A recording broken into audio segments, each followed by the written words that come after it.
नमस्कार। आज प्रधानमंत्री नरेंद्र मोदी ने जातिगत जनगणना के विपक्ष के दांव का करारा जवाब दिया। मोदी ने कहा कि उनके लिए गरीब ही सबसे बड़ी जाति है, गरीब का कल्याण ही सबसे बड़ी समाज सेवा है, गरीबी उन्मूलन ही उनका मिशन है। मोदी ने कहा कि गरीब अगड़ा है, पिछड़ा है, सवर्ण है, दलित है, हिंदू है, मुसलमान है, इससे कोई फर्क नहीं पड़ता। सभी को गरीबी के दुष्चक्र से निकालना यही उनकी सरकार का लक्ष्य है। मोदी ने यह बात छत्तीसगढ़ में भी कही और तेलंगाना में भी। आज मोदी ने छत्तीसगढ़ के जगदलपुर में रैली की, इसके बाद निजामाबाद में पब्लिक मीटिंग की। दोनों जगह मोदी ने इशारों इशारों में जातिगत जनगणना की बात की। दोनों जगह कांग्रेस को निशाना बनाया। प्रधानमंत्री ने कहा कि कांग्रेस ने आजकल नया शिगूफा छोड़ा है, जिसकी जितनी हिस्सेदारी उसकी उतनी भागीदारी, यह नारा लगाया जा रहा है। मोदी ने कहा कि कांग्रेस हिंदुओं को बांटकर देश को गर्त में धकेलना चाहती है। कांग्रेस की मानसिकता माइनॉरिटीज की पीठ में छुरा घोंपने वाली है। इस तरह की विभाजनकारी सियासत से किसी का भला नहीं होगा। जिस वक्त जगदलपुर में मोदी जाति की राजनीति की खामियां गिना रहे थे, उसी वक्त पटना में नीतीश कुमार सर्वदलीय मीटिंग में नेताओं को कास्ट सर्वे की डिटेल समझा रहे थे। लेकिन जब नेताओं ने सवाल पूछे तो नीतीश कुमार को भी मानना पड़ा कि जल्दबाजी में कुछ गड़बड़ियां हुई हैं, इनको ठीक किया जाएगा। और अब 1 से 1.5 महीने के बाद सारे डेटा को फिल्टर करने के बाद फाइनल डेटा रिलीज किया जाएगा। लेकिन सवाल यह है कि अगर डेटा कलेक्शन में गड़बड़ी थी तो जातियों और उपजातियों में गड़बड़ी थी। आर्थिक आधार पर सर्वे का डेटा फाइनल नहीं था तो फिर नीतीश कुमार ने यह डेटा रिलीज ही क्यों किया? जल्दबाजी के पीछे मजबूरी क्या थी? इस पर हम बात करेंगे आज की बात में। लेकिन सबसे पहले मैं आपको सुनाता हूं मोदी ने जाति की राजनीति पर विपक्ष को कैसे जवाब दिया। असल में प्रधानमंत्री नरेंद्र मोदी ने आज छत्तीसगढ़ के जगदलपुर में 20,000 करोड़ से ज्यादा के प्रोजेक्ट्स का उद्घाटन और शिलान्यास किया। 2 नई रेल लाइंस का इनॉग्रेशन किया और 23,000 करोड़ की लागत से नगरनार में बने स्टील प्लांट का इनॉग्रेशन किया। इस सरकारी प्रोग्राम में हिस्सा लेने के बाद मोदी ने एक पब्लिक मीटिंग को एड्रेस किया। इसी रैली में मोदी ने कहा कि कांग्रेस ने आदिवासियों को ठगा, गरीबों को छला और अब वोट लेने के लिए जातियों का राग अलाप रही है। आबादी के हिसाब से हक देने की बात कर रही है। मोदी ने कहा कि हकीकत तो यह है कि सबसे बड़ी आबादी गरीबों की है।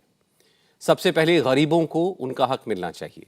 लेकिन कांग्रेस हिंदुओं को बांटना चाहती है, गरीबों को बांटना चाहती है और देश को तबाह करना चाहती है। कल से कांग्रेस ने एक अलग लाभ आरोपना शुरू कर दिया है। ये कांग्रेस के नेता कहते हैं जितनी आबादी उतना हक। मैं कहता हूं इस देश में अगर सबसे बड़ी कोई आबादी है तो वो आबादी गरीब है। गरीब चाहे वो दलित हो, गरीब चाहे वो पिछड़ा हो, गरीब चाहे आदिवासी हो, गरीब चाहे सामान्य वर्ग से हो, हमें सबसे बड़ी जाति मेरे लिए गरीब है। हमें गरीब की चिंता करनी है, हमें गरीब का जीवन बदलना है। कांग्रेस देश के लोगों में आपसी खाई बढ़ाना चाहती है, वैर भाव बढ़ाना चाहती है। इसलिए कांग्रेस अब पूरी नई भाषा बोलने लगी है। मेरे परिवारजनों, कांग्रेस के दशकों के शासन ने देश को सिर्फ गरीबी दी है। कांग्रेस ने समाज को जाति के आधार पर बांटने का ही काम किया है ताकि इनका वोट बैंक सुरक्षित रहे। कांग्रेस किसी भी कीमत पर देश के हिंदुओं को बांटकर भारत को तबाह कर देना चाहती है। कांग्रेस गरीबों को बांटना चाहती है। मोदी ने पिछले 10 साल में सारी योजना ऐसी बनाई ताकि गरीबों में एक आत्मविश्वास पैदा हुआ है। और मेरे लिए तो इस देश का गरीब यही सबसे बड़ी जाति है, यही सबसे बड़ी बिरादरी है। अगर गरीब का भला हो गया, देश का भला अपने आप हो जाएगा।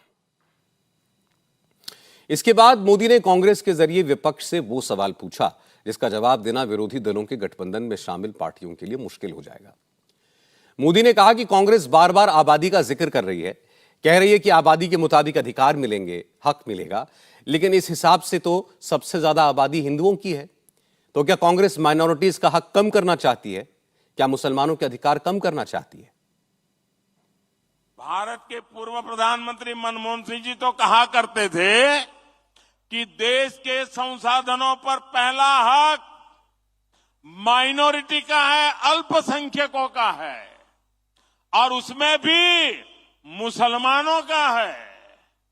अब कांग्रेस कह रही है कि आबादी तय करेगी कि पहला हक किसका होगा।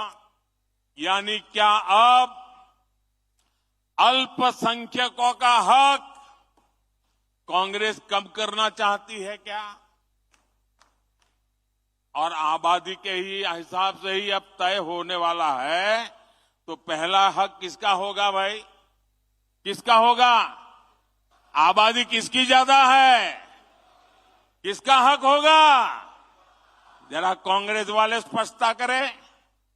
क्या आबादी के हिसाब से हक मिलेगा क्या? तो क्या अल्पसंख्यकों को कांग्रेस हटाना चाहती है क्या? तो क्या सबसे बड़ी आबादी वाले हिंदू अब आगे बढ़कर अपने सारे हक ले लें क्या? मोदी के इस इल्जाम पर विरोधी दलों की तरफ से कोई जवाब नहीं आया। कांग्रेस के नेता खामोश हो गए। सिर्फ केजरीवाल की पार्टी के नेता संजय सिंह बोले। संजय सिंह ने कहा कि मोदी को इधर उधर की बातें नहीं करनी चाहिए। बिहार की तरह केंद्र सरकार को पूरे देश में कास्ट सेंसस कराना चाहिए। संजय सिंह ने कहा कि यह बीजेपी कास्ट सेंसस कराने से इसलिए भाग रही है क्योंकि वो पिछड़ों से, दलितों से भेदभाव करती है, छुआछूत मानती है। क्योंकि नरेंद्र मोदी और भारतीय जनता पार्टी अपने मूल विचारों में पिछड़ों, दलितों और शोषितों की विरोधी पार्टी है, ये छुआछूत और भेदभाव में यकीन रखते हैं, और इसी कारण से श्री रामनाथ कोविंद जी को इन्होंने राम मंदिर के शिलान्यास में नहीं बुलाया था। इसी कारण से संसद के उद्घाटन में इन्होंने श्रीमती द्रौपदी मुर्मू, जो हमारी देश की महामहिम राष्ट्रपति हैं, उनको नहीं बुलाया था। वो भावना इसमें भी उजागर होती है कि ये जातीय जनगणना से भाग रहे हैं, ये जातीय जनगणना से पीछे हट रहे हैं। मोदी जी को मैं कहना चाहता हूं, जातीय जनगणना पूरे देश में करानी होगी, वरना किसानों से भी बड़ा आंदोलन इस देश के अंदर होगा। पूरे देश में कराओ जातीय जनगणना। जिस वक्त मोदी छत्तीसगढ़ में कास्ट सर्वे पर सवाल उठा रहे थे, उस वक्त बिहार में चीफ मिनिस्टर नीतीश कुमार सर्वदलीय मीटिंग में जातिगत जनगणना पर नेताओं के सवालों के जवाब दे रहे थे। बीजेपी समेत 9 पार्टियों के नेता मीटिंग में मौजूद थे।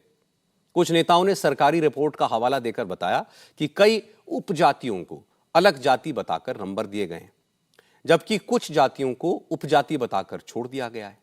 ये गड़बड़ी कैसे हुई?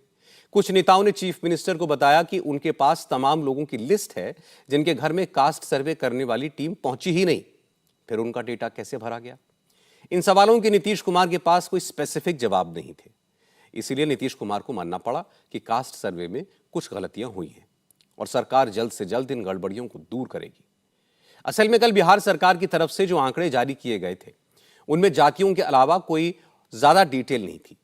कास्ट सर्वे में शामिल लोगों की इकोनॉमिक कंडीशन कैसी है, इसको लेकर कोई इंफॉर्मेशन नहीं दी गई।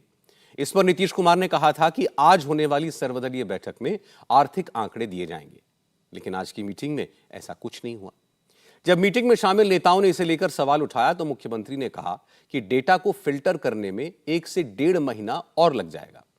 मीटिंग के बाद बीजेपी लीडर और नेता विपक्ष विजय कुमार सिन्हा ने कहा कि कास्ट सर्वे के आंकड़े देखकर साफ पता चल रहा है कि इसे जल्दबाजी में तैयार किया गया है। मुख्यमंत्री भी अब इसमें संशोधन की बात कह रहे हैं। कई कमी कोई लोग उस पर आपत्ति दर्ज करे। हमने मांग किया है कि जो लोग वंचित रह गए, जिनके रिपोर्ट में कमी है, खामी है, वह आपत्ति शिकायत कैसे दर्ज करेगा। और जो आप 17 ग्रेडिंग का जो जानकारी मांगे हैं वो पब्लिक डोमेन में कैसे जाएगा, कैसे लोग जानकारी लेंगे। उन्होंने निजता की बात की कि हाईकोर्ट का, हमने कहा कि इसमें आरटीआई निजता का कहीं कोई ऐसा विषय ही नहीं है।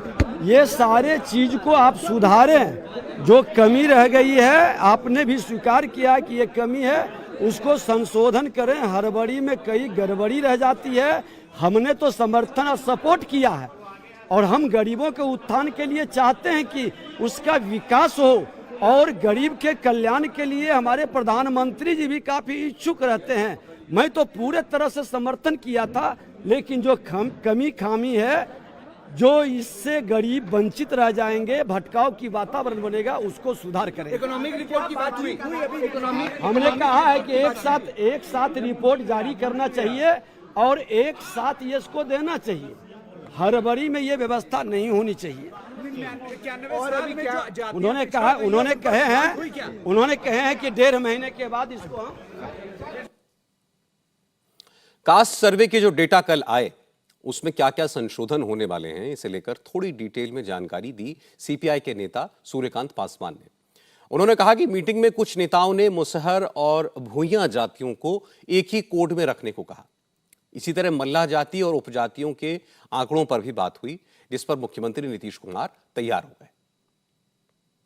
संशोधन जैसे मान लीजिए मांझी जी उठा दिए सवाल, जो भुइयां और मुसहर वो दोनों एक ही है, उसको अलग अलग नहीं किया जाए, उसको एक कोड में रखा जाए।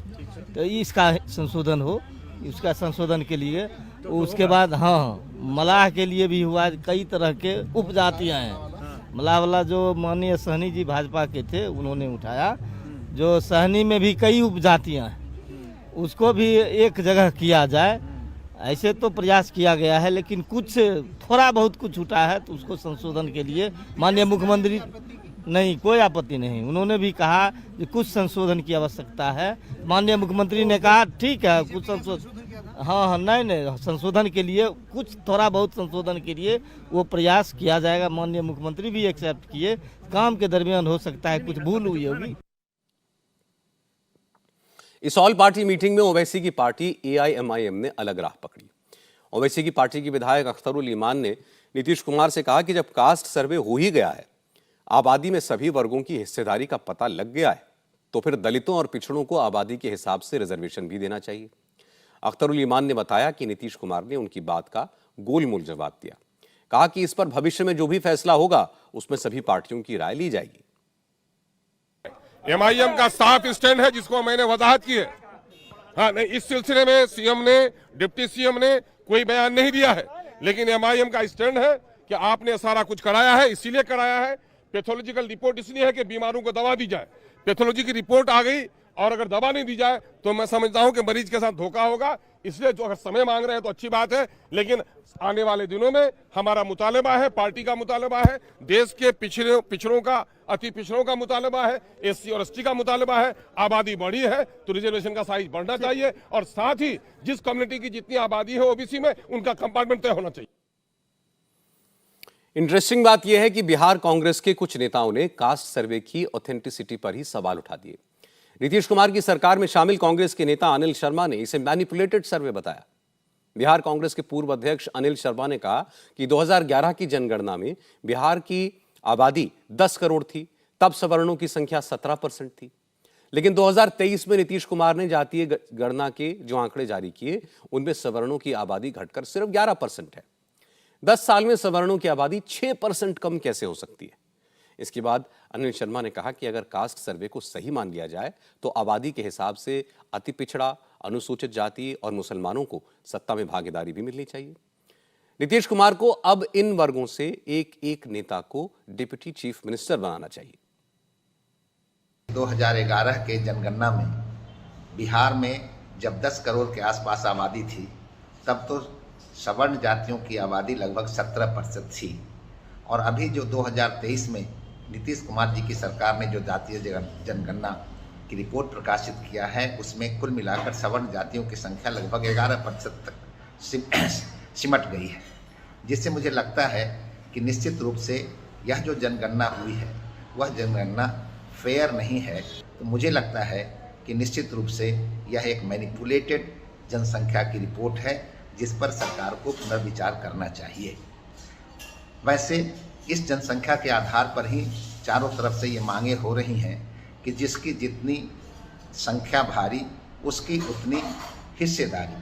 तो मैं तो चाहता हूँ कि आदरणीय नीतीश कुमार जी इसकी शुरुआत अपने घर से करें, स्वयं से करें, और आज ही बिहार मंत्रिमंडल में कम से कम एक मुस्लिम, एक अति पिछड़ी जाति और एक अनुसूचित जाति के उप मुख्यमंत्री का पद सृजित कर उनको शपथ दिलाएं, ताकि बिहार में यह जो सिद्ध नारा है कि जिसकी जितनी संख्या भारी उसकी उतनी हिस्सेदारी, वह कार्यान्वित हो सके। इलेक्शन स्ट्रैटेजिस्ट प्रशांत किशोर ने भी बिहार में हुए कास्ट सर्वे को फिजूल की एक्सरसाइज बताया। प्रशांत किशोर ने कहा कि बिहार में गरीबी है, यह जानने के लिए किसी जाति की गणना की जरूरत कहां थी। यह बात तो हर कोई जानता है, बिहार में बहुत गरीबी है। रोजी रोटी के लिए लोग यहां से दूसरे राज्यों में जाते हैं।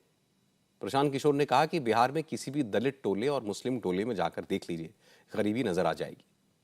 प्रशांत किशोर ने आरोप लगाया कि बिहार में जातिगत जनगणना का मकसद किसी की गरीबी दूर करना नहीं, बल्कि वोट जुटाना है। जो लोग जातिगत जनगणना करा रहे हैं, इनको समाज के बेहतरी से लेना देना नहीं है। ये तो एक अंतिम दांव खेले हैं कि समाज को फिर जातियों में बांटकर एक बार किसी तरह चुनाव की नैया पार लग जाए।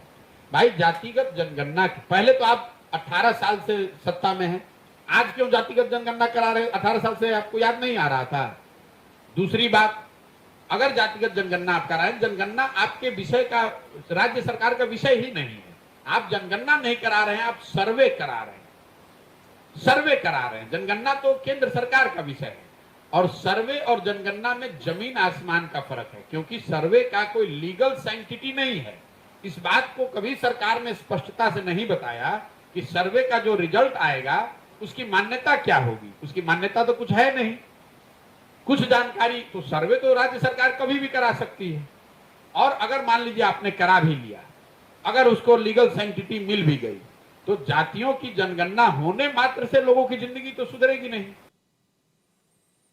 नीतीश कुमार ने कास्ट सर्वे के नतीजे जिस तेजी से जारी किए, उससे इतना तो क्लियर है कि इसका मकसद सियासी है, वोटों की गोलबंदी है। लेकिन यह जल्दबाजी नीतीश कुमार को भारी पड़ सकती है, क्योंकि अब मोदी ने नया पैरामीटर सेट कर दिया है। जातियों की बजाय गरीब की बात की है। मोदी ने यह भी पूछ लिया है कि अगर आबादी के हिसाब से सबको हक देंगे तो क्या मुसलमानों का हक छीनेंगे? इसका विपक्ष के पास कोई जवाब नहीं होगा। इसलिए कल तक विपक्ष के जो नेता जातिगत जनगणना के मुद्दे पर जोर जोर से चिल्ला रहे थे, आज उनमें से कोई भी इस मुद्दे पर नहीं बोला। लेकिन मोदी की लाइन क्लियर है। वो जहां जाते हैं, जगह के हिसाब से, मौके के हिसाब से, जनता के मूड के हिसाब से विपक्ष पर हमला करते हैं। आज मोदी जब जगदलपुर के सरकारी कार्यक्रम में तमाम प्रोजेक्ट्स का उद्घाटन कर रहे थे, उस वक्त छत्तीसगढ़ सरकार की तरफ से कोई नेता वहां मौजूद नहीं था। इस प्रोग्राम में मोदी ने इस मुद्दे पर कुछ नहीं कहा। लेकिन जब वो पब्लिक मीटिंग में पहुंचे तो छत्तीसगढ़ के चीफ मिनिस्टर भूपेश बघेल पर डायरेक्ट अटैक किया। मोदी ने कहा कि करप्शन में डूबे लोग मोदी से आंख नहीं मिला सकते, इसीलिए डर के मारे आते नहीं।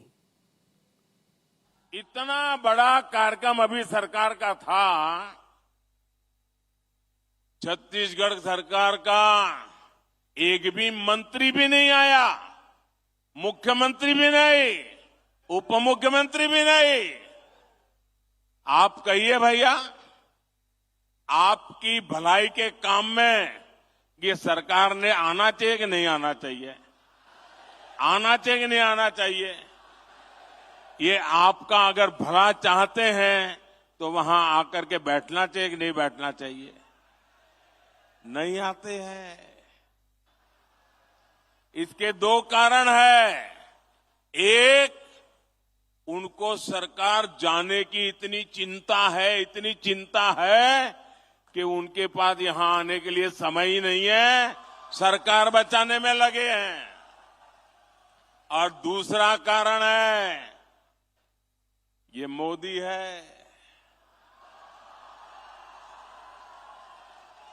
अगर मोदी के सामने जाना है तो कोई आकंठ भ्रष्टाचारी मोदी से आंख नहीं मिला सकता है,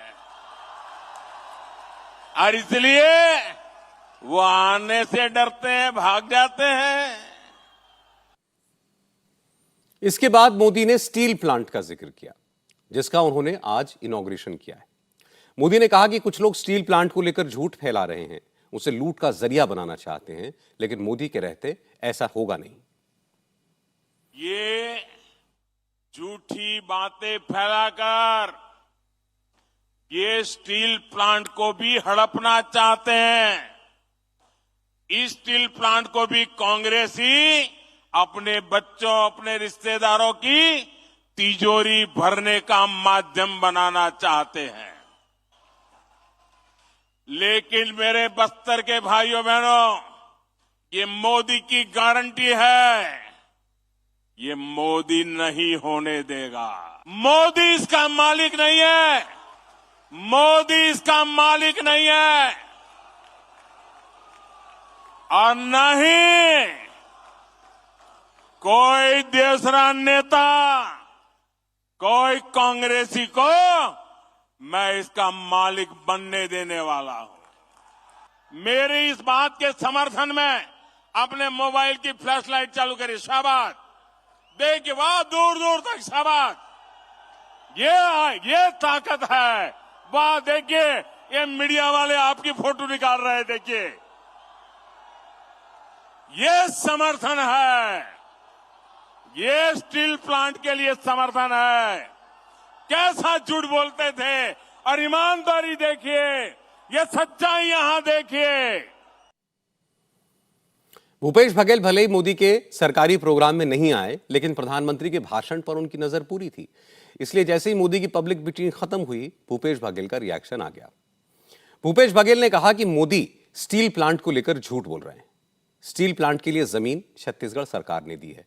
स्टील प्लांट का कोई विरोध नहीं हुआ, बस मोदी ये वादा करें कि इसे प्राइवेट हाथों में नहीं बेचेंगे।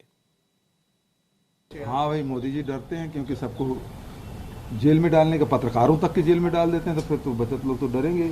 ईटी आईटी तो बिल्कुल कुत्ते बिल्ली उतने नहीं घूमते मोहल्लों में, उतना वो घूम रहे हैं, तो डरेंगे ही भाई लोग। जो एक बार जेल चला गया, जमानत भी नहीं होना है, तो डरेंगे ही। दूसरी बात यह है कि नगरनार प्लांट का विरोध नहीं कर रहा। नगरनार प्लांट तो हम लोगों ने जमीन उपलब्ध कराया, एनएमडीसी को दिया जमीन, और उसके बाद प्लांट लगा, प्लांट शुरू होने से पहले ही उसे डिसइन्वेस्टमेंट की लिस्ट में डाल दिया गया, सूची में डाल दिया गया, विनिवेशीकरण करना है। ये कौन सी बात है? प्लांट शुरू ही नहीं हुआ, उसके पहले बेचने की तैयारी। देश को एक नया स्टील प्लांट मिला है, उसके लिए मैं बधाई दूंगा, लेकिन ये निजी हाथों में ना जाए,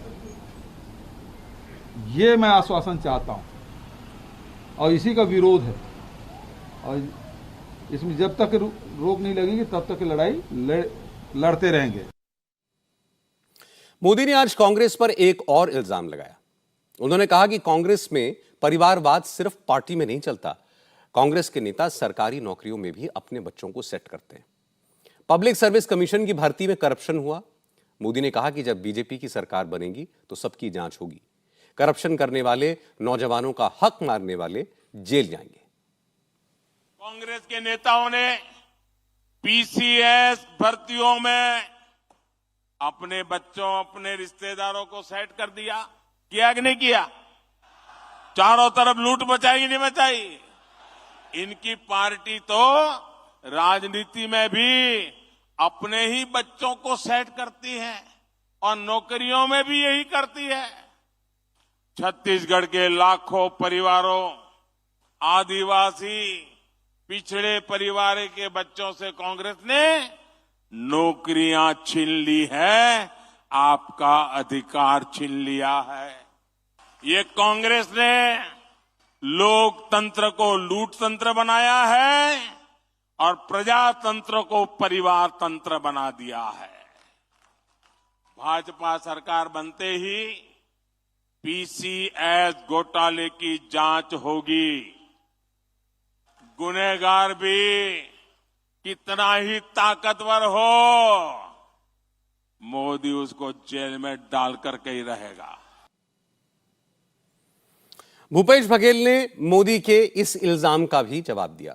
कहा कि दूसरों पर सवाल उठाने से पहले मोदी को रमन सिंह सरकार का जिक्र करना चाहिए।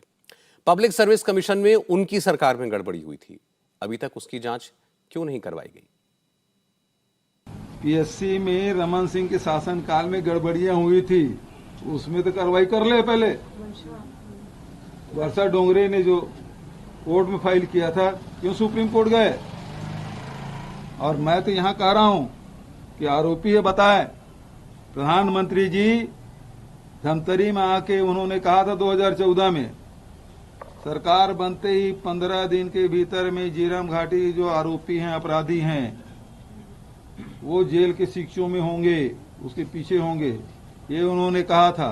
और मैं आपसे पूछता हूं, कोर्ट के आदेश के बाद भी गुड्स हाउस एनडी से उन्होंने पूछताछ क्यों नहीं की एनआईए ने? ऐसा तो नहीं कि केंद्र सरकार ने उसके सरेंडर करने के बाद नौकरी नहीं दे दिया है? मेरा सवाल तो ये है। छत्तीसगढ़ के बाद मोदी तेलंगाना पहुंचे। निजामाबाद में पहले सरकारी कार्यक्रम में हिस्सा लिया, लेकिन यहां भी तेलंगाना के चीफ मिनिस्टर केसीआर मौजूद नहीं थे। इसलिए जब सरकारी प्रोग्राम खत्म होने के बाद मोदी पब्लिक मीटिंग में पहुंचे तो वहां उन्होंने एक राज खोला। डिटेल में बताया कि केसीआर उनसे दूर क्यों रहते हैं। मोदी ने बताया कि एक वक्त था जब केसीआर एनडीए में शामिल होना चाहते थे। उन्होंने दिल्ली आकर मोदी से इस बात की पेशकश की, लेकिन उन्होंने उसे ठुकरा दिया। मोदी ने बताया कि उन्होंने केसीआर से साफ साफ कहा कि आपके जो कारनामे हैं उसकी वजह से उनके साथ नहीं जा पाएंगे, ना उनका साथ दे पाएंगे। मोदी ने कहा कि उसी दिन के बाद से केसीआर का रुख बदल गया। एक रहस्य खोलने जा रहा हूं, खोल दो, सच बता दो, बता दो, बता दो भाइयों, पहले कभी नहीं बताया, आज बता देता हूं। 100% सच्चाई बताने आया हूं मैं आज। जब हैदराबाद म्युनिसिपल कॉरपोरेशन का इलेक्शन हुआ, भारतीय जनता पार्टी 40-45 सीटें जीत करके आ गई। 48 किसी को बहुमत नहीं मिला। केसीआर को सपोर्ट की जरूरत थी। और आपने देखा होगा, हैदराबाद कॉरपोरेशन के चुनाव के पहले वो एयरपोर्ट में पूरी फौज लेकर के मेरा स्वागत करने के लिए आते थे, बढ़िया बढ़िया माला पहनाते थे, बहुत सम्मान करते थे, याद है ना? फिर क्या हुआ भाई, अचानक बंद हो गए। अचानक इतना गुस्सा क्यों निकल रहा है? इसका कारण यह है कि हैदराबाद के चुनाव के बाद, ये भी तारीख चेक कर ले मीडिया वाले, वो दिल्ली मुझे मिलने आए, बहुत बढ़िया मुझे शाल उड़ाई, बहुत मुझे आदर किया और इतना प्यार दिखाया, इतना प्यार दिखाया, ये केसीआर के कैरेक्टर में ही नहीं है। और फिर मुझे कहने लगे कि आपके नेतृत्व में देश प्रगति कर रहा है, हम भी एनडीए का हिस्सा बनना चाहते हैं, आप हमें एनडीए में शामिल कर दीजिए। मैंने कहा आगे क्या? बोले हैदराबाद में म्युनिसिपल कॉरपोरेशन में हमारी मदद कर दीजिए। मैंने केसीआर को कहा, आपके कारनामे ऐसे हैं, मोदी आपके साथ जुड़ नहीं सकता है। और मैंने उनसे हर प्रकार से मदद करने का इनकार कर दिया। उनको एनडीए में एंट्री देने से इनकार कर दिया। उसके बाद उनका दिमाग फटका, फिर तो वो भांति भांति से दूर भागने रहे। मोदी ने कहा कि के चंद्रशेखर राव उनसे एक नहीं दो बार मिले। दूसरी बार मिलने आए तो फिर से मदद मांगी। इस बार अपने बेटे केटी रामाराव की मदद करने को कहा, लेकिन मोदी ने उन्हें फिर से दरवाजा दिखा दिया। फिर एक बार दोबारा आए, वो मुझे कह रहे हैं कि मोदी जी मैंने बहुत काम कर लिया, अब मैं सारा कारोबार केटीआर को दे देना चाहता हूं, मैं एक बार केटीआर को भेजूंगा, आप जरा उसको आशीर्वाद दे देना। ये उन्होंने मुझे कहा। मैंने कहा केसीआर, ये लोकतंत्र है, तुम कौन होते हो बेटे को राजगादी दे? तुम राजा महाराजा हो क्या? क्या तुम राजा महाराजा हो क्या? अरे तेलंगाना की जनता तय करेगी किसको बिठाना है, किसको नहीं बिठाना है। बस वो दिन आखिरी था, उसके बाद एक बार भी वो मेरे से आंखें नहीं मिला पा रहे। मेरा परछाया भी देखने की हिम्मत नहीं बची उनकी। आप देखा, अभी मैं सरकारी कार्यक्रम करके आया, कोई भ्रष्टाचारी मेरे बगल में बैठ करके मेरा ताप सहन नहीं कर सकता है, इसलिए भाग रहे हैं। मोदी ने पूरे देश के सामने केसीआर और केटीआर को लेकर ये बातें रखी, तो जवाब देने के लिए खुद केटीआर आए। कहा कि मोदी चाहे जितना झूठ बोल लें, कोई फायदा नहीं होने वाला। इस बार तेलंगाना में बीजेपी की बुरी तरह हार होगी। हमें कोई पागल कुत्ता ने काटा है क्या कि एनडीए में हम जाके शामिल हो जाएं? आज पूरे के पूरे पार्टी आपको एनडीए को छोड़ के बाहर जा रहे हैं। आपको अगर आप देखेंगे, शिवसेना छोड़ के गई, आपको जनता दल यू आपको छोड़ के गई है, तेलुगु देशम आपको छोड़ के गई है, शिरोमणि अकाली दल आपको छोड़ के गई है। साथ है कौन आपके? सीबीआई, ईडी, आईटी, इनके अलावा है कौन आपके एनडीए में? आज प्राइम मिनिस्टर ये मानते हैं अपने आप को कि वो बहुत क्लीन आदमी है और बाकी पूरा दुनिया करप्ट है। प्राइम मिनिस्टर को मैं याद दिलाना चाहता हूं, क्या हो गया हिमंत बिस्वा शर्मा पे जो केस था, आपके पार्टी में शामिल हो गए, केस गायब। हमारे यहाँ के जो एमपी हैं, सीएम रमेश और सुजना चौधरी, उन पे आरोप लगाए, केस भी लगाए, ईडी, सीबीआई, आईटी। क्या हो गया केसों का? नारायण राणे पे केस क्या हो गया? ज्योतिरादित्य पे, सिंधिया पे जो केस थे, आपके साथ शामिल होने के बाद क्या हो गया? और आप जब बात करते हो प्राइम मिनिस्टर साहब कि फैमिली पॉलिटिक्स, डायनेस्टी, मैं आपसे पूछना चाहता हूं, है कौन अनुराग ठाकुर? धुमाल के बेटे नहीं है। ज्योतिरादित्य सिंधिया कौन है? माधवराव जी के बेटे नहीं है क्या? है कौन जय शाह? कोई क्रिकेटर है? कोई बहुत बड़े कोच हैं? कौन है जय शाह? क्या आपने उनको बीसीसीआई के जनरल सेक्रेटरी बना दिया? आप जब बात करते हो प्रधानमंत्री जी, सोच के संभल के करना, क्योंकि केसीआर फाइटर है, वो चीटर के साथ काम नहीं करते। केसीआर जी कभी भी जिंदगी में आप जैसे लीडरों के साथ, आप जैसे पार्टियों के साथ कोई समझौता नहीं करेंगे। हम पूरे विश्वास के साथ ये कहते हैं, हम कोई दिल्ली के गुलाम नहीं है। तेलंगाना जनता आज केसीआर जी को तीसरी बार मुख्यमंत्री बनाने के लिए, चुनने के लिए तैयार है। आप कितना भी गला फाड़ लें, कितना कुछ भी बोल लें और कितने भी झूठ बोल लें, जितने भी सफेद झूठ आप बोले, आप कुछ भी नहीं कर पाएंगे। और मैं आज चैलेंज करता हूं बीजेपी को। पिछली बार 105 सीटों में आपकी जमानत जब्त हो गई थी, इस बार 110 सीटों में आपकी जमानत जब्त हो जाएगी और इस बार आपको एक भी एमपी आपको तेलंगाना से नहीं मिलेगा। छत्तीसगढ़ में नरेंद्र मोदी ने कास्ट सेंसस के इशू पर मुसलमानों के साथ अन्याय का सवाल उठाया था। तेलंगाना में मोदी ने इसमें एक और बात जोड़ दी। मोदी ने कहा कि चूंकि साउथ इंडिया के राज्यों में आबादी कंट्रोल की गई, इसलिए अगर आबादी के हिसाब से हक मिलेगा तो दक्षिण भारत के सांसदों की संख्या कम हो जाएगी। कांग्रेस दक्षिण के साथ खेल खेल रही है। जब आप कहते हो जितनी आबादी उतना हक, इसका मतलब यह हुआ कि अब कांग्रेस घोषणा करे, क्या आप अल्पसंख्यकों के विरोधी है क्या? कांग्रेस स्पष्ट करे, आप दक्षिण भारत के विरोधी है क्या? मैं सिद्ध करता हूं, उनकी ये नई सोच दक्षिण भारत के साथ घोर अन्याय करने वाली सोच है। ये नई सोच माइनॉरिटी के पीठ में भी छुरा भोंकने वाली सोच है। अब हमारे दक्षिण भारत के सभी राज्यों ने जनसंख्या वृद्धि को रोकने में बहुत बड़ी देश की मदद की है।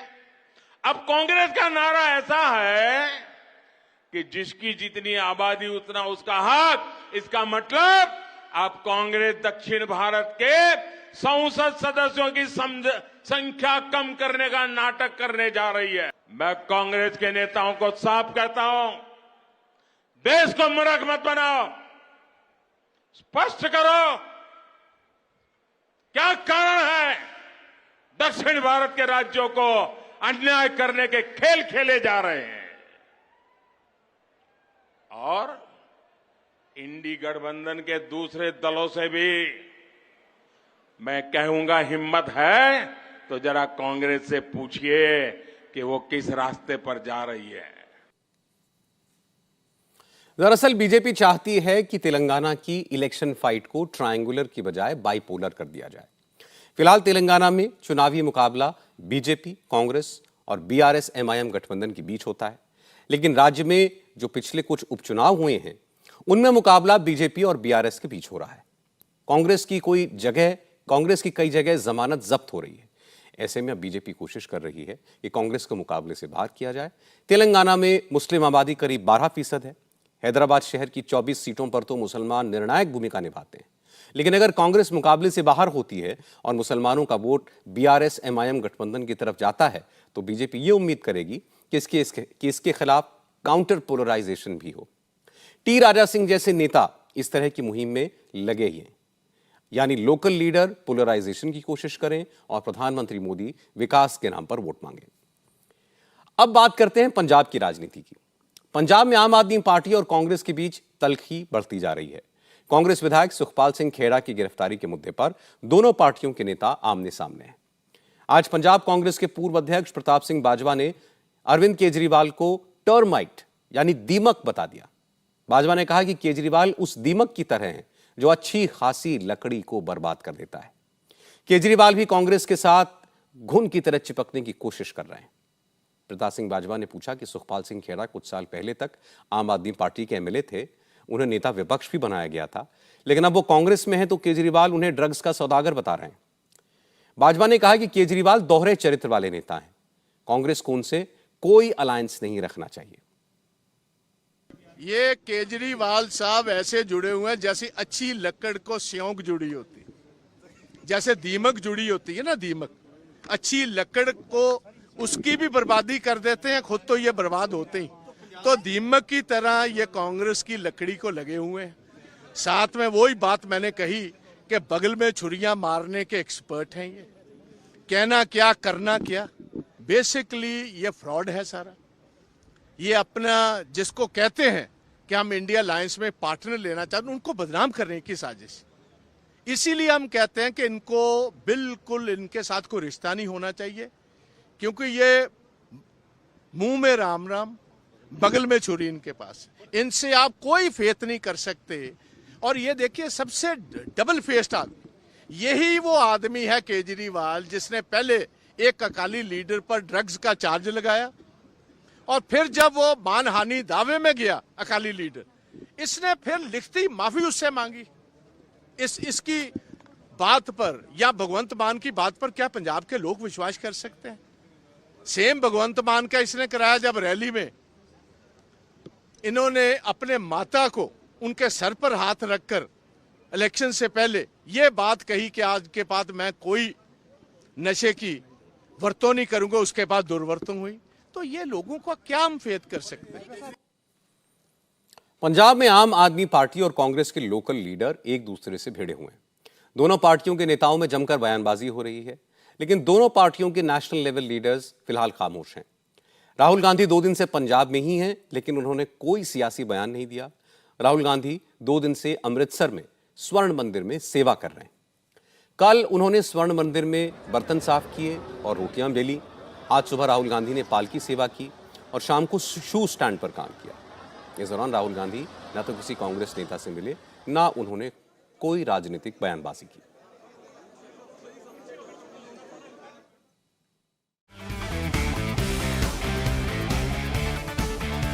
महाराष्ट्र के 2 जिलों से बहुत परेशान करने वाली खबर सामने आई है। नांदेड़ के सरकारी अस्पताल में पिछले 48 घंटों में 31 लोगों की, जबकि संभाजी नगर के अस्पताल में 24 घंटे में 16 लोगों की मौत हुई है। नांदेड़ में मरने वालों में 16 बच्चे हैं। यहां 30 अक्टूबर से 1 अक्टूबर के बीच 24 घंटे में 24 मरीजों की मौत हुई। बीती रात 7 और पेशेंट्स की जान चली गई। इन मौतों के पीछे दवाओं की कमी को वजह बताया जा रहा है। आरोप है कि हैफकिन ने दवाओं की खरीद को बंद कर दिया है, जिसकी वजह से राज्य भर के गवर्नमेंट हॉस्पिटल्स में दवाओं की कमी हो गई है। हाफकिन नाम की संस्था सरकारी अस्पतालों को दवाएं सप्लाई करती है। एक ही अस्पताल में 31 मौतों का मामला सामने आने के बाद हड़कंप मच गया। मुख्यमंत्री एकनाथ शिंदे ने medical education minister Hasan Mushrif और नांदेड़ के गार्जियन मिनिस्टर गिरीश महाजन को नांदेड़ भेजा। शिंदे ने दावा किया कि अस्पताल में दवाओं और डॉक्टर्स की कोई कमी नहीं है, लेकिन इतनी मौतें कैसे हुई इसकी जांच सरकार करवा रही है। शिंदे ने कहा कि जांच की रिपोर्ट आने के बाद इस मामले में सख्त एक्शन लिया जाएगा। नांदेड़ हॉस्पिटल की जो दुर्घटना है सरकार ने गंभीरता से ली हुई है और सुबह ही मैंने दोनों सेक्रेटरी को बुलाया था, उनसे प्राथमिक जानकारी ली हुई है। अस्पताल में मेडिसिन बिल्कुल पूरी तरह जितना आवश्यक है उतना वहाँ पर था। डॉक्टर और स्टाफ वहाँ पर मौजूद थे। जो घटना हुई है वो दुर्भाग्यपूर्ण है, इसकी जांच होगी और कार्रवाई हो जाएगी। वहाँ पर हमारे जो मंत्री है और सेक्रेटरी है वहाँ पर उनको तत्काल वहाँ पर भेजा है और इसके बाद इसकी पूरी जो आवश्यक जानकारी है वो प्राप्त हो जाएगी और आवश्यक जांच होगी और उसके ऊपर आगे की कार्रवाई होगी। मुख्यमंत्री कह रहे हैं कि दवा की कमी नहीं है, लेकिन पूर्व मुख्यमंत्री अशोक चव्हाण ने इल्जाम लगाया कि अस्पताल में डॉक्टर्स की कमी है, दवाओं की कमी है, इलाज के इंतजाम नहीं है, इसलिए मरीजों की जान जा रही है। असल में नांदेड़ अशोक चव्हाण का इलाका है, यहीं से वो विधायक है। नांदेड़ के जिस अस्पताल में मौतें हुई हैं वो अस्पताल अशोक चव्हाण के पिता शंकरराव चव्हाण के नाम पर है। अशोक चव्हाण ने अस्पताल का दौरा किया। हालात का जायजा लेने के बाद उन्होंने कहा कि जो कमियां हैं वो सामने दिख रही हैं, हालात बेहद चिंताजनक हैं, सरकार को जरूरी कदम उठाने चाहिए। स्थिति तो गंभीर है ही, तकरीबन 31 लोगों की मौत हो चुकी है, पर देखते हैं सरकार क्या इस पे फैसला करती है। काफ़ी चीज़ें हैं, काफ़ी उसमें कमियां हैं जिसमें सरकार ने ध्यान देने की आवश्यकता है। बहुत बड़ा कैंपस है, मैन पावर की ज़रूरत है, डॉक्टर्स की ज़रूरत है, नर्सेस की ज़रूरत है, दवाइयों की ज़रूरत है, डीन रेगुलर डीन नहीं है, काफ़ी इश्यूज हैं। डेथ क्यों हुआ ये मैं नहीं बोल सकता हूँ, ये तो इंक्वायरी का मामला है, पर फैक्चुअल चीज़ें हैं कि दवाइयाँ जितनी मात्रा में होनी चाहिए उसके अनुसार उपलब्ध नहीं होती, क्योंकि पैसे नहीं हैं। पैसे नहीं होने के कारण प्रोक्योरमेंट में दिक्कत आ रही है। काफ़ी इश्यूज हैं। जब यहाँ नहीं मिलेंगी तो बाहर से लाना ही पड़ेगा, दूसरा क्या करेंगे। जो बात अशोक चव्हाण ने कही वही बात मरने वाले मरीजों के परिवार वाले भी कह रहे हैं। जिन मरीजों की मौत हुई है उनके परिवार वाले इंसाफ मांग रहे हैं। कल इसी अस्पताल में 19 साल के एक लड़के की मौत हुई थी। इस लड़के के परिवार वालों ने बताया कि 28 तारीख को बेटे का घुटने का ऑपरेशन हुआ था, वो बिल्कुल ठीक था, लेकिन डॉक्टर्स ने कहा कि उसे इन्फेक्शन हो गया है। 30 तारीख को उसका दूसरा ऑपरेशन किया गया और 1 तारीख को उसकी मौत हो गई। परिवार का इल्जाम है कि अस्पताल में दवा से लेकर खून तक सब बाहर से लाना पड़ता है। वो मेरा लड़का था, 19 साल का था। 26 तारीख को यहाँ भर्ती कर दिए और 28 तारीख को ऑपरेशन कर दिए घुटने का।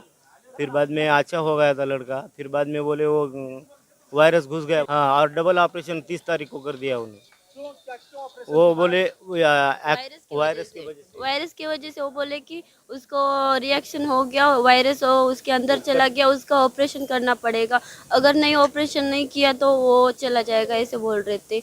और हमें 4050 रुपये मांग रहे थे। हमने बोला हमारे पास नहीं था, जितना था हमने मेडिकल भी दे दिया और मैंने बोला कि कल संडे परसों हम देंगे आपको। वो बोल रहे कोई बात नहीं है, रहने दो। फिर एक ब्लड लेके आओ। हमने उस दिन ब्लड 1400-1450 का ना हम ब्लड लेके गए 1:30 बजे। दवाई तो कुछ भी नहीं दिया था, दवाई हमने बाहर से लेके आए थे और उसको खाने के लिए कुछ भी दवाई नहीं दी, बस इंजेक्शन दे रहे थे उसको। मुख्यमंत्री एकनाथ शिंदे के निर्देश के बाद medical education minister Hasan Mushrif और नांदेड़ के गार्जियन मिनिस्टर गिरीश नांदेड़ के सरकारी अस्पताल पहुंचे। उन्होंने नांदेड़ के प्रशासनिक और अस्पताल के अधिकारियों के साथ बैठक की। अशोक चव्हाण भी मीटिंग में मौजूद थे। मीटिंग के बाद हसन मुशर्रफ ने माना कि अस्पताल के पास पैसे की कमी नहीं है, लेकिन फिर भी दवाएं नहीं खरीदी गईं, इसलिए अस्पताल में दवाओं की कमी है। हसन मुशर्रफ ने कहा कि जो हुआ उसके लिए वो शर्मिंदा हैं और वो हर एंगल से इस मामले की जांच करवाएंगे। ये हमने देखा हाउसकीपिंग का प्रॉब्लम बहुत गंभीर है, मैंने वो सीरियस हमने लिया है दोनों ने। दूसरी जो दवाई की ऐसी कोई बात नहीं है। ऐसा क्यों हुआ? अभी भी उनके पास 4-5 करोड़ रुपए हैं, उन्होंने दवाई क्यों नहीं खरीदी? ये सब ये पूछना चाहिए। हमारा जो कमेटी है उसका जवाब आएगा। मैं आपको एक आज बोल के जाता हूं कि इसके आगे मृत्यु होंगे क्या न होंगे मैं नहीं बोल सकता, लेकिन एक एक आदमी का प्राण हमारे लिए महत्वपूर्ण है, बच्चे का प्राण महत्वपूर्ण है। इसके लिए बहुत तेजी से हम काम करेंगे। दवाई का कुछ प्रॉब्लम नहीं है, दवाई का 40% खरीदी करने का हमने डीन को इजाजत दी है, और जो डीपीडीसी जिला नियोजन मंडल यहाँ पालक मंत्री हैं उन्होंने भी 10-12 करोड़ दिया है। पैसों का कोई ये नहीं, लेकिन ये दवाई वक्त पर क्यों नहीं खरीदी गई इसकी जांच हम करेंगे। मैं भी शर्मिंदा हूं, इसके लिए जल्द से जल्द मैं ये काम करूंगा। हसन मुशर्रफ कह रहे हैं अस्पताल के पास फंड था, लेकिन अस्पताल के डीन डॉक्टर श्यामराव वकोड़े ने कहा कि दवाओं की नहीं फंड्स की ही कमी है। अस्पताल पर बहुत प्रेशर है, क्षमता 500 मरीजों की है, बजट उसी के हिसाब से मिलता है, लेकिन इलाज 1000 से ज्यादा मरीजों का होता है। ऐसे में लोगों को अच्छा इलाज और सुविधाएं देना बड़ा चैलेंज है।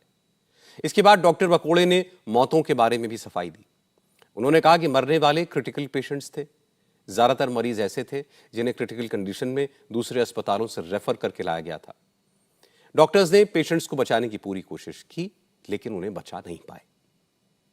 दवाई या डॉक्टर की कोई कमी नहीं है, उनको सब ट्रीटमेंट दिया गया है, लेकिन हर बात पे पेशेंट का शरीर जो रहता है अपने को ट्रीटमेंट को कैसा प्रतिसाद देता है उसके ऊपर डिपेंड रहता है। इसलिए हमारी तरफ से हमारे डॉक्टर ने पूरी कोशिश की है, उनको ऑक्सीजन, दवाई और पूरा वेंटिलेटर वगैरह सब सपोर्ट दिए, उसके बावजूद भी पेशेंट बच नहीं पाए। यहाँ पे नांदेड़ जिले में आजू बाजू के जो परभनी, हिंगोली और तेलंगाना का सीमावर्ती एरिया, ऐसे दूर दूर के पेशेंट आते, तो नांदेड़ में सब एरिया से पेशेंट आने की वजह से और एक 70-80 किलोमीटर के परिघ में दूसरे कोई हॉस्पिटल इस तरीके के डेवलप नहीं, इसलिए सभी लोग इधर पेशेंट रेफर करते हैं हमारे पास।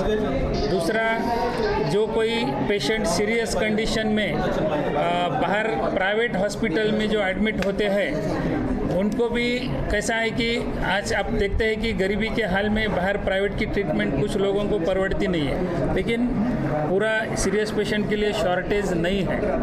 अभी यहाँ पर एक 508 बेड की सैंक्शन है, लेकिन हम यहाँ 1080 बेड का ट्रीटमेंट पेशेंट का करते हैं, क्योंकि यहाँ पे डबल बेड हमको पेशेंट की ट्रीटमेंट करना पड़ता है। यहाँ पे किसी पेशेंट को एडमिशन हम रेफ्यूज नहीं करते हैं, लेकिन इस तरीके से सब ट्रीटमेंट होने की वजह से बजट की भी कसर थोड़ी सी हमको करना पड़ता है।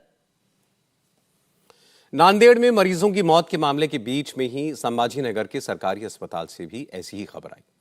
यहां के सरकारी अस्पताल में 24 घंटे में 16 लोगों की मौत हो गई। यहां भी मरीजों ने दवाओं की कमी की शिकायत की। हालांकि सरकारी अस्पताल के डीन इसे आम मामले की तरह ही देख रहे हैं। डॉक्टर संजय राठौड़ ने कहा कि उनके अस्पताल में 2000 मरीजों का रोज इलाज होता है। कई पेशेंट्स प्राइवेट अस्पतालों से रेफर किए जाते हैं, उनकी हालत खराब होती है, कुछ तो मृत्यु के बाद लाए जाते हैं। ऐसे सारे मरीजों की एंट्री रिकॉर्ड में की जाती है, जिसकी वजह से मौत का आंकड़ा बड़ा लगता है। सच्चाई ये है कि अस्पताल का डेथ रेट बहुत कम है।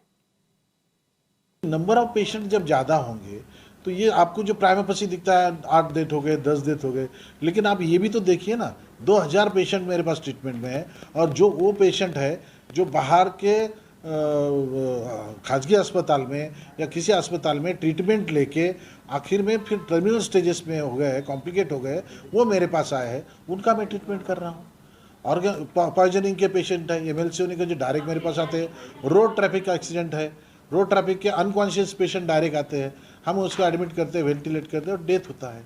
तो इसलिए प्राइमा फेसी ये आंकड़ा डेथ का अगर पूरे लगता है, लेकिन जो नंबर ऑफ पेशेंट जो मैं ट्रीट कर रहा हूँ इसके लिए और ये नंबर ऑफ डेथ, इसमें ज़्यादा कोई डिस्पैरिटी नहीं है।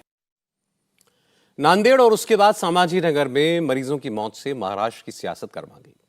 राहुल गांधी, प्रियंका गांधी ने ट्वीट करके मौतों पर संवेदना जताई। दवाइयों की कमी का मुद्दा उठाकर महाराष्ट्र सरकार को घेरा। राज ठाकरे ने भी नांदेड़ की घटना को लेकर सवाल पूछे। राज ठाकरे ने कहा, ट्रिपल इंजन की सरकार होते हुए भी स्वास्थ्य व्यवस्था वेंटिलेटर पर है। इसके बाद शरद पवार ने महाराष्ट्र सरकार पर सबसे बड़ा हमला किया। शरद पवार ने कहा, ठाणे में 2 महीने पहले हुई 18 बच्चों की मौत से भी सरकार ने सबक नहीं लिया। महाराष्ट्र कांग्रेस के अध्यक्ष नाना पटोले ने तो मुख्यमंत्री शिंदे पर हत्या का केस दर्ज करने की मांग कर डाली। जो मांग नाना पटोले कर रहे हैं वही मांग सुप्रिया सुले ने भी की। सुप्रिया सुले ने स्वास्थ्य मंत्री तानाजी सावंत का इस्तीफा मांगा। उन्होंने कहा कि इस मामले में राज्य सरकार पर केस दर्ज होना चाहिए। 13 महीनों की ट्रिपल इंजन सरकार के आने के बाद कौन सा अच्छा काम हुआ है, आप बताइए। ये जो मौतें हुई हैं इनके लिए राज्य सरकार पूरी तरह जिम्मेदार है। अब मुख्यमंत्री को स्वास्थ्य मंत्री का इस्तीफा लेना चाहिए। जो बच्चे मरे हैं उनकी माओं को आप क्या जवाब देंगे? पहले ठाणे में हुआ, आज नांदेड़ में हुआ, अब संभाजीनगर से ऐसी ही घटना की खबर आ रही है। ये राज्य सरकार की विफलता है। उन परिवारों के बारे में सोचिए जिन्होंने अपनों को खोया है, उनकी क्या गलती है? मुझे लगता है कि स्वास्थ्य मंत्री का इस्तीफा तुरंत लेना चाहिए और स्वास्थ्य विभाग के अफसरों की मीटिंग करनी चाहिए। आज का मुझे पता नहीं, लेकिन कल तक तो सीएम ने और ना ही डिप्टी सीएम ने घटना पर दुख जताया था। इनकी मति मारी गई है। सभी को मिलकर राज्य सरकार के खिलाफ केस दर्ज करना चाहिए। मुझे लगता है कि ये मौत नहीं, हत्या का मामला है। नांदेड़ और महाराष्ट्र के दूसरे सरकारी अस्पतालों में हो रही मौत के पीछे दवाओं की कमी को वजह बताया जा रहा है। हाफकिन नाम की संस्था पर दवाओं की सप्लाई न करने का आरोप लग रहे हैं, लेकिन महाराष्ट्र सरकार के मंत्री हसन मुश्रिफ का कहना है कि हाफकिन कंपनी टाइम पर दवाओं की सप्लाई नहीं कर रही थी, इसीलिए उसका ठेका खत्म कर दिया गया। अब सरकारी अस्पतालों की खरीद के लिए प्राधिकरण बनाने का फैसला किया गया है, जो जल्द ही अपना काम शुरू करेगा। लेकिन सवाल यह है कि जब तक अथॉरिटी दवाओं की सप्लाई शुरू नहीं करती, क्या तब तक मरीजों की जान पर खतरा बना रहेगा? यह मामला आम लोगों से जुड़ा है। अस्पतालों में बड़ी संख्या में मरीजों की मौत हुई है, इसलिए विपक्ष इस पर सरकार को घेरेगा और एकनाथ शिंदे को जवाब देना मुश्किल होगा। दिल्ली एनसीआर समेत उत्तर भारत के कई शहरों में आज भूकंप के जोरदार झटके महसूस किए गए। दोपहर 2:51 पर आए भूकंप से लोग दहशत में आ गए। भूकंप का झटका इतना तेज था कि काफी देर तक जमीन हिलती रही। लोग अपनी अपनी बिल्डिंग से बाहर निकलकर खुली जगहों पर खड़े हो गए। गनीमत यह रही कि भूकंप से भारत में जान माल का कोई नुकसान नहीं हुआ। भूकंप का केंद्र नेपाल के बझांग जिले में था। यहां 1 घंटे में 4 बार भूकंप के झटके आए। नेपाल में 2:53 पर आए भूकंप की तीव्रता 4.6 थी, जबकि 2:51 पर आया भूकंप की तीव्रता 6.2 रिकॉर्ड की गई। नेपाल के बझांग में भूकंप से कच्चे मकान गिर गए। नेपाल में 16 लोग घायल हुए। इंडिया टीवी हर वक्त हर जगह डाउनलोड करने के लिए सर्च करें India TV news Google play store या ऐप स्टोर पर।